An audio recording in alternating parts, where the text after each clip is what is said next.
Good morning. Shri Swami Samarth. Swami Maharaj तुमच्या मनातील सगळ्या इच्छा पूर्ण करू देत.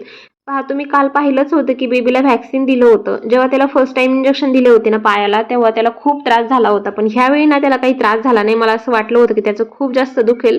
तर पहा, ब्लाऊज कलेक्शन पार्ट फर्स्टला तुम्ही खूप सारं प्रेम दिलं, तेव्हापासून कमेंट करत होते की पार्ट 2 सुद्धा दाखव. चला तर मग आज पार्ट 2 दाखवते. त्याआधी ना या साडीबद्दल खूप साऱ्या कमेंट होत्या. प्रेग्नेन्सीमध्ये ना जेव्हा संक्रांतीच्या वेळी मी ही साडी वेअर केली होती, तेव्हापासून खूप साऱ्या कमेंट आल्या की ही साडी कितीची आहे. तर ही साडी ऑर्गेन्झामध्ये आहे आणि ही साडी फक्त 1000 रुपयाची आहे. 1000च्या मनाने साडी एवढी भारी आहे ना. त्याचा ब्लाऊज मी खूप छान असा स्टिच केला होता. एकदम साधा सिंपल नेक घेतला, पण स्लीवलेस शिवला होता आणि लेस त्याला अशी लावली होती. लेसमुळं ना तो ब्लाऊज खूपच छान वाटत होता. म्हणजे माझं असं असतं की साडी कशी असली ना, त्यातला ब्लाऊज एकदम छान असा शिवून घ्यायचा, जेणेकरून ब्लाऊजमुळं ना साडी अजूनच छान दिसते. त्यानंतरचा हा गोल्डन ब्लाऊज. सगळे माझे जे ब्लाऊज आहेत ते प्रिन्स कटचे आहेत, जेणेकरून ते छान फिटिंग येतात आणि छानही दिसतात. त्याची स्लीव्ज अशी शिवलेली आहे आणि हे पोटली बटनची तेव्हा खूप जास्त फॅशन होती. तेव्हा मी ना भरपूर ब्लाऊजला असे पोटली बटन करून घेतले होते. त्यानंतरचा हा ब्लाऊज यांनी सुद्धा ना लेसनी डिझाईन केली होती गळ्याला आणि त्याची स्लीव्ज जी आहे ना ती अशी आहे. हँडवर्क त्यांनी मणी लावले होते, पण ते इतका भारी वाटत होता ना. याची पण स्लीव्ज 1/4 आहे.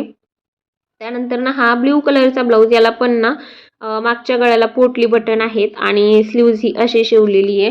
त्याच्यानंतर साडीचा कलर गुलाबी होता ना, त्यामुळं मग इथे मी फ्रिल वगैरे लावून घेतलं होतं. त्याने खूप छान वाटत होता ब्लाऊज.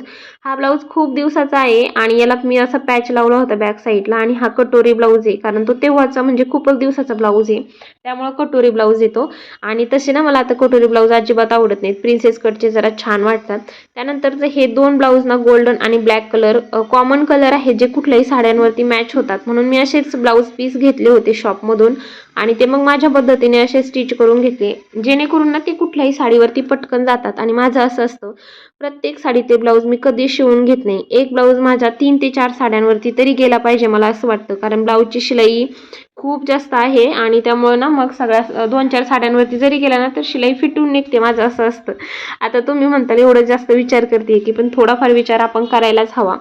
त्यानंतरचा हा जो माझा ब्लाऊज आहे तो मोस्ट फेवरेट आहे. माझ्या मम्मीने माझ्या बर्थडेला साडी घेतली होती. साडी एकदम साधी सिंपल होती, पण त्यातला ब्लाऊज मी खूप छान असा युनिक स्टिच केला. तर पहा, ज्याच्या स्लीव्ज आहेत ना त्या अशा होत्या, एकदम छोट्याशा घेतल्या आणि त्यानंतर जे आहे ते फ्रिलवरून टाकलं, जेणेकरून ब्लाऊजला एवढा सुंदर असा लुक आला. आणि तुम्ही खूपदा रील्समध्ये पाहिला असाल हा ब्लाऊज. खूपच छान दिसतो आणि एकदम भारी वाटते ही साडीसुद्धा. तर माझं ब्लाऊज कलेक्शन तुम्हाला कसं वाटलं आणि असे छान छान व्हिडिओज पाहण्यासाठी असेच कनेक्ट राहा. बाय.